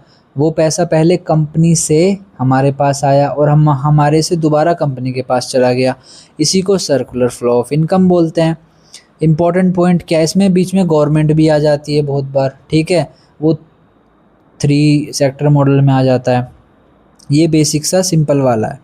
इंपॉर्टेंट पॉइंट्स क्या है इसके? Income equals to expenditure equals to production, ठीक है। जितनी इनकम होगी, आप खुद सोचो ना, आपने आप वही तो एक्सपेंडिचर करोगे जो आपने कमाया है, आप खर्चा वही करोगे जो आपने कमाया है, ठीक है। अगर आपने कहीं इन्वेस्ट करा है वो भी एक तरीके से आपको खर्चे में नहीं आएगा, इन्वेस्टमेंट में आएगा, पर आप ये तो बोलेगे ना कि भाई मैंने कहीं इन्वेस्ट कर रखा है। वो भी आप खुद सोचो, आपने 100 रुपये का सामान खरीदा तो आपने वही तो खरीदा जितने का आपके पास था, तो आपका एक्सपेंडिचर भी 100 रुपये, आपने कमाया भी 100 रुपये, और प्रोडक्शन भी तो 100 रुपये का हुआ होगा, तभी तो 100 रुपये का सामान खरीदा। तो जो ये फ्लो होता है ये कंटिन्यूस होता रहता है। गवर्नमेंट और फॉरेन सेक्टर नहीं आता बेसिक मॉडल में। Example, you work in a company, आपने पैसा कमाया, आपने उस सैलरी से क्या किया, गुड्स खरीदे, और गुड्स आपने किसके खरीदे, कंपनी के ही खरीदे होंगे, किसी ना किसी कंपनी के तो खरीदे होंगे ना। वो वापस क्या हुआ, वो कंपनी में पैसा चला गया, और फिर वो दोबारा से घूम के आपके पास आएगा, फिर कंपनी में, फिर आपके पास, फिर कंपनी में। इसी को बोलते हैं circular flow of income. Next है concepts of national income. National income आपको पता ही है, जो हमारी ओवरऑल इकोनॉमिक इनकम होती है, ठीक है, all the goods and services produce in an economy. उसके बाद अब आप ये देखो, इसको कैलकुलेट करने के कुछ कॉन्सेप्ट होते हैं। पहला है gross domestic product, gross national product, national net national product NNP, ठीक है। अब ग्रॉस, ये आपने पढ़ा होगा 12th में इकोनॉमिक्स में। ग्रॉस डोमेस्टिक प्रोडक्ट क्या होता है, total value of final goods and services produced with in a country in a year, इसको बोलते हैं gross domestic product. Goods produced inside by Indian और अ फॉरेन कंपनीज, इसको GDP बोलते हैं, ठीक है। अब ग्रॉस नेशनल प्रोडक्ट क्या होते हैं, GDP plus income earn by resident from abroad include income of Indian working abroad. So GDP अगर आप प्लस कर दोगे और इनकम जो हमारे देश के लोगों ने कमाई है, और जो बाहर के देश में हमारे इंडिया के लोग बैठे हैं उन्होंने जो कमाई है उसको प्लस कर दोगे तो आपकी GNP आ जाएगी। नेट नेशनल प्रोडक्ट क्या होता है, GNP माइनस डेप्रिसिएशन, इसको नेट नेशनल प्रोडक्ट बोलते हैं। इसका न्यूमेरिकल आ सकता है अगर आपको कराया है, क्योंकि 12th क्लास में इसके काफ़ी न्यूमेरिकल्स थे। अगर आपको ये कराए हैं इसके न्यूमेरिकल तो इसको देख लेना, बहुत इंपॉर्टेंट है, आ सकते हैं न्यूमेरिकल, ठीक है, कैलकुलेट करने के लिए। बाकी ये बेसिक से कॉन्सेप्ट हैं इसके। आगे देखते हैं कि नेशनल इनकम अगर कैलकुलेट करनी है तो क्या क्या मेथड है नेशनल इनकम कैलकुलेट करने के। नेक्स्ट है methods of calculating national income. So पहला है प्रोडक्शन मेथड, ठीक है, इसको वैल्यू एडेड मेथड भी बोलते हैं। Sum of value added by all sectors, avoid double counting. Example, wheat, flour, bread, only final value counted. जैसे कि अब सपोज आप एक चीज़ गेस करो, पहले गेहूँ था, ठीक है, गेहूँ का उन्होंने आटा बनाया, आटे का फिर उन्होंने ब्रेड बना दिया। अब आपने क्या करा, पहले गेहूँ जितना प्रोड्यूस हुआ था उसको ऐड करा, फिर जो आटा बना उसको ऐड करा, फिर जो ब्रेड बना उसको ऐड करा। इससे तो ख़राब आएगा ना निकल के, कितनी बार, 3 बार काउंटिंग कर दी भाई। आप खुद सोचो ना, आपके पास आटा था, आपके पास गेहूँ था, उसका आपने आटा बनाया, आटे का आपने रोटी बना ली, एंड रिज़ल्ट तो रोटी थी ना, ठीक है, उसको 3 बार प्लस करने का कुछ फ़ायदा नहीं है, बस रोटी को ही प्लस कर लो। सो यही होता है प्रोडक्शन मेथड में कि जो फाइनल वैल्यू होती है सिर्फ उसको ऐड करा जाता है इनकम पता करने के लिए, ठीक है, इसी को बोलते हैं प्रोडक्शन मेथड। कैसे, आप खुद सोचो कि देश की इनकम कितनी है, जितना उसने प्रोड्यूस किया है वही उसकी इनकम हो गई। इनकम मेथड क्या हो गया कि जितना देश ने कमाया है, ठीक है, इसमें क्या करेंगे, वेजेस, रेंट, इंटरेस्ट, प्रॉफिट सबको प्लस कर देंगे।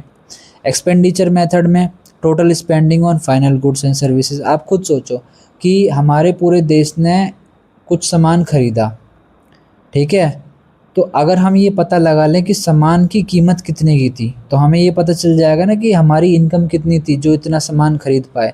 सो एक्सपेंडिचर अगर पता लग जाए तो इनकम अपने आप पता चल लग जाएगी। आप खुद सोचो, आपने 50 लाख का खर्चा, 50,000 का खर्चा किया पूरे महीने में, तो इससे ये अंदाज़ा लग जाएगा ना कि आपकी इनकम कितनी होगी जो आपने 50,000 रुपये का खर्चा कर दिया। अगर वहीं आपकी इन्वेस्टमेंट, सेविंग सब कुछ पता लग जाए तो इनकम तो आपकी आराम से निकल के आ जाएगी। सो यही होता है, देश की इनकम निकालने के लिए हम खर्चे निकाल लेते हैं, वही बात पड़ती है, आप खर्चे निकाल लो या इनकम निकाल लो, ठीक है। और प्रोडक्शन मेथड में हम सारी जितनी भी गुड्स होती हैं उसको निकाल लेते हैं। सो ये कुछ मेथड्स होते हैं, अगर आपको अपने देश की इनकम निकालनी है सो इनको यूज़ कर सकते हैं, ठीक है। आगे करते हैं। नेक्स्ट है Indian economy pre and post independence. So हमारी आज़ादी से पहले इंडियन इकोनॉमी कैसी थी और आज़ादी के बाद कैसी हुई, सो इसके बारे में बात करते हैं। सो पहला है प्री इंडिपेंडेंस में क्या था, इकोनॉमी जो थी वो ब्रिटिश के द्वारा कंट्रोल करी जाती थी। रॉ मटेरियल एक्सपोर्ट पे ज़्यादा फोकस था और ऐसे गुड्स पे जो अनफिनिश्ड गुड्स थे उन पे ज़्यादा एक्सपोर्ट होता था। हमारे देश से क्या होता था, जो अनफिनिश्ड गुड्स होते थे उनको बाहर के देश में पहुंचाते थे, फिर वहाँ फैक्ट्री में उसको फिनिश्ड गुड बना के हमारे ही देश में उसको महंगे प्राइस पे सेल करते थे और उससे पैसे कमाते थे। पुअर इंडस्ट्रियल डेवलपमेंट था, एग्रीकल्चर जो था वो बैकवर्ड था, लो इनकम थी और हाई पॉवर्टी थी प्री इंडिपेंडेंस में। पोस्ट इसको और थोड़ा डिटेल में पढ़ लेना, काफ़ी सारी चीज़ें और भी कर सकते हो आप इसमें। पोस्ट इंडिपेंडेंस में क्या हुआ, इकोनॉमिक प्लानिंग हुई, इंडस्ट्रियलाइजेशन हुआ, ग्रीन रेवोल्यूशन आया, इंफ्रास्ट्रक्चर पे डेवलपमेंट हुआ और जीडीपी और लिविंग स्टैंडर्ड इंक्रीज़ हुआ। ठीक है, करंट चैलेंजेस जो हैं वो इंडियन इकोनॉमी के पास कौन कौन से हैं। पहला है human capital formation, education, skill, health, ये सब की बहुत प्रॉब्लम है। अच्छी एजुकेशन नहीं है, स्किल में बहुत ज़्यादा गैप हो रखा है। जैसे कंपनी को लोग चाहिए काम करने वाले वैसे नहीं मिल रहे हैं, अनएम्प्लॉयमेंट रेट भी काफ़ी ज़्यादा है। ठीक है, सो ये हमारे इंडियन इकोनॉमी में एक प्रॉब्लम है। पॉवर्टी क्या है, पॉवर्टी में लार्ज पॉपुलेशन जो है वो पॉवर्टी लाइन में से बिलो पे रह रही है। अनएम्प्लॉयमेंट रेट की वजह से बहुत कम इनकम मिलती है उनको, और अनइक्वल डिस्ट्रीब्यूशन है, अमीर और अमीर और अमीर होता जा रहा है, गरीब और गरीब होता जा रहा है। इनइक्वालिटी है, अनइक्वल डिस्ट्रीब्यूशन ऑफ इनकम है, जैसे कि मैंने आपको बताया रिच वर्सेस पुअर में बहुत ज़्यादा गैप है। देखो मेरा ये मानना है इसमें, ऐसा नहीं है कि एक अमीर आदमी जो है वो बुरा आदमी होता है जो बहुत बुरे पैसे बुरे काम करके अमीर बना होता है। हर कोई वैसा नहीं होता, बहुत सारे लोग मेहनत करते हैं एक रिच बनने के लिए और अपनी लाइफ अच्छी बनाने के लिए। बट मेन यहाँ पर मुद्दा ये है कि जब तक एक रिच फैमिली से, एक अमीर आदमी से पैसा नहीं निकलेगा, वो एक्सपेंडिचर अच्छे से नहीं करेंगे, वो उससे जब तक उनके हाथ से पैसा नहीं निकलेगा तब तक वो गरीब के हाथ में पैसा नहीं जाएगा। बहुत बहुत ज़्यादा अनइक्वल हो रखा है। ऊपर से लॉज ऐसे बने हुए हैं जो उनको ज़्यादा फेवर करते हैं। ठीक है, ऐसा नहीं है कि वो नहीं कमाते, वो मेहनत वो भी करते हैं, बट लॉज ऐसे बने हुए हैं जिसकी वजह से क्या हो गया कि जो गरीब आदमी है उसको कुछ भी इतना बेनिफिट नहीं मिलता, और जो रिच पर्सन होता है वो अपनी नॉलेज और स्किल की वजह से बहुत ज़्यादा बेनिफिट ले जाता है। टैक्सेस में हर जगह दिमाग लगा के कुछ ना कुछ हो जाता है। ठीक है, जो कि गलत बात नहीं है। अगर लॉ वो लीगली कुछ कर रहा है तो वो तो गलत बात नहीं है, बट फिर भी जो लॉ है वो रिच को ज़्यादा फेवर कर देता है और जो पुअर पीपल है उसको कम फेवर करता है। सो इसकी वजह से इनइक्वालिटी बहुत ज़्यादा हो रखी है। लास्ट है डायनामिक चेंजेस इन इकोनॉमी। काफ़ी चेंजेस आए हैं, जैसे कि टेक्नोलॉजी, ग्लोबलाइजेशन, डिजिटल इकोनॉमी। हमारी जो इकोनॉमी है वो डिजिटल हो रही है। आपने भी देखा होगा, आप भी अब हर जगह चाहे वो ठेला हो वहाँ भी आप जाके क्यूआर से पे कर देते हो, अपने फ़ोन से पे कर देते हो। तो जिसकी वजह से जो डिजिटल इकोनॉमी है वो बहुत बढ़ रही है। ये बात सच है कि हमारे देश में यूपीआई का ट्रांजैक्शन बहुत ज़्यादा इंक्रीज़ हुआ है, बहुत ही ज़्यादा, क्योंकि जो यंग जनरेशन है वो कैश में ज़्यादा कैश नहीं रखती है, बस सारा का सारा जो पैसा होता है वो डिजिटल मनी रहता है। सो इसकी वजह से यूपीआई में बहुत ज़्यादा इंक्रीज़ आया है। ग्लोबलाइजेशन हो गया, इंडियन इकोनॉमी वही है, ओपन हो गई है सबके लिए, बाहर से कंपनीज आती हैं, हम भी बाहर जाते हैं। टेक्नोलॉजिकल एडवांसमेंट काफ़ी हो रहा है, हर जगह टेक्नोलॉजी, मशीनरी, नई नई मशीनरी यूज़ हो रही है। Example, growth in startup, online business, digital payments. यहाँ पर आपका यूनिट 4 भी ख़त्म हो गया। ये सारे टॉपिक्स हैं। इसमें मैंने जो ये लास्ट पॉइंट है, बिजनेस इन्वायरमेंट क्या होता है, ये इजी है, ये आप कर लोगे। Trade with various nation, sustainable economic development क्या होता है, ठीक है, ये इजी है, इसको आराम से कर लेना। इन टॉपिक्स को लिख देना, आप आराम से हो जाएगा। गूगल कर लेना, जेमिनी जो भी है, या यूज़ कर लेना, आराम से पढ़ लोगे आप इसको। ठीक है, बाकी जो मेन था वो मैंने करा दिया। और एक चीज़ याद रखना, इसमें जो भी न्यूमेरिकल्स हैं आपके, प्लीज़ मेरी रिक्वेस्ट है, आपके कॉलेज में कराए होंगे उनको अच्छे से देख लेना। ये जीडीपी, जीएनपी अगर इनमें कराए हैं इसको अच्छे से देख लेना। और जो यूनिट जो आपकी 2 थी उसमें कुछ टॉपिक्स रह गए थे लास्ट में, उनको अच्छे से कर लेना। बाकी यूनिट 3 आपकी पूरी कंप्लीट है, और यूनिट 4 में भी एक टॉपिक रह गया, यूनिट 1 भी कंप्लीट है। ठीक है, बाकी मिलते हैं अगली वीडियो में, तब तक के लिए थैंक यू, बाय। और चैनल को सब्सक्राइब कर देना और वीडियो को लाइक कर देना। कुछ भी पूछना हो तो कमेंट करके बताना। बाकी मिलते हैं अगली वीडियो में। Thank you, bye.